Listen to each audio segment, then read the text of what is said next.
I wanted to bring up something else that I think we learned this weekend, which is that the women's race is wide open, not just because of what we saw in Las Vegas, but we talked to some coaches, tried to figure out what's going on with different programs. And there's a lot of, I'm not quite sure, going on out there of who's competing in what, who's emphasizing what, who's cross, who's indoor. BYU won this meet, but the New Mexico women weren't there. BYU was missing their one and then two other pieces from their top five as well too. They could be a podium team. Are you defaulting back to just, okay, it's NC State versus Stanford? Like it's a two-team race at this point? Are you factoring other teams in, or have you completely given up on trying to figure out the women's field? I might have completely given up. I think I'm waiting on I'm waiting on something, right? Especially NC State, right? Yeah. Are they going to be just heading into cross country nationals with just like, hey, remember what we did October? We're here. And like, just trust that the October version of NC State is what we're going to see in March. I would think they're going to want to do at least one tune-up to kind of show what they have. But, and then Stanford, I think Stanford is planning on running at this meet on February 18th. There's a second Nevada meet coming up. We might go, we might not. We'll find out. But I think if Stanford goes there and then, Ella Donahue and all their top women run a strong, small gap, like by gap, I mean small spread between their first and their fifth. Then we'll be like, all right, Stanford's the real deal. But yeah, just the women, I think one thing that is kind of great about the two best teams being NAU and BYU on the men's side is they're both super focused on cross, right?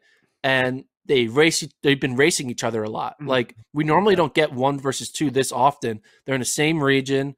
They're not afraid to race each other. There's a lot of times when 1 and the 2, they kind of avoid each other and they just don't want to show their cards. But I think because of the pandemic, they're like, hey, we don't need to hide. We just need to run. Who cares if we lose to them? Like they're not afraid to lose during these regular season matches because they know they just need data points to learn. With the women, we haven't really seen Stanford versus NC State because they're on the other side of the country, right? It's hard to get them to come together. And New Mexico would have been in that mix, but then when Wayne Kaladi goes pro, that just changes the dynamic of that team. There's just a lot of unknown on the women's side. I mean, if you look at last year's field, I mean, most of the top 20 athletes were probably all seniors, right? So it's just without having, I mean, what's the most post NCAAs last year or 2 years ago, whatever? Have we had any like true barometer, like understanding of the women's field during invitationals the way we have on the men's side? Because New Mexico hasn't run, right? They haven't run. Stanford hasn't run. NC State has run, but they've only raced ACC opponents who aren't in the category of podium contenders. Oregon hasn't run. Washington just ran now, but like only ran like half their team. Like Michigan couldn't run. We just haven't had a lot of the regular season type matchups on the women's side the way we have on the men, because we had Oklahoma State come in and run well. We had Notre Dame face NAU and BYU. Arkansas was running often, so this is the top. Definitely, that's the one that you say anything can happen in cross. Definitely on the women's side, anything can happen because we have no idea. This is the women's individual top 10 from 2019. Kaladi, pro. Monson, pro. Izzo out of eligibility. Werner out of eligibility. Well, I guess Monson was out of eligibility in cross too. Wayment, senior. Burke, senior. Orton, back. Donahue, back. Kurgat, eligibility. Ellie Hines, eligibility. So the best returner is 7th, and it's only 2 of the top 10 individually for the women that are back.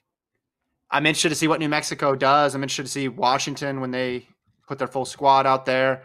I think BYU could be a podium team.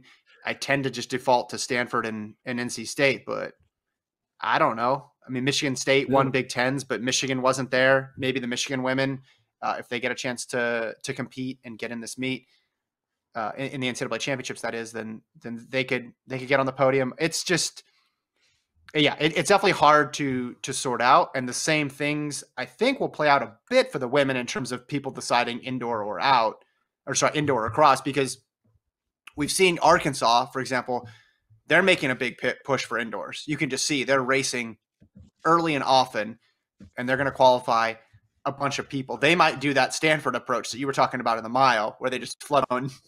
There's 5 Arkansas women in the mile and 3 in the 3K and women in the 5K. I saw Katie Izzo ran 15:30 and change in the 5,000 over the weekend. So I think their main push is for indoors, but everybody else I'm not sure about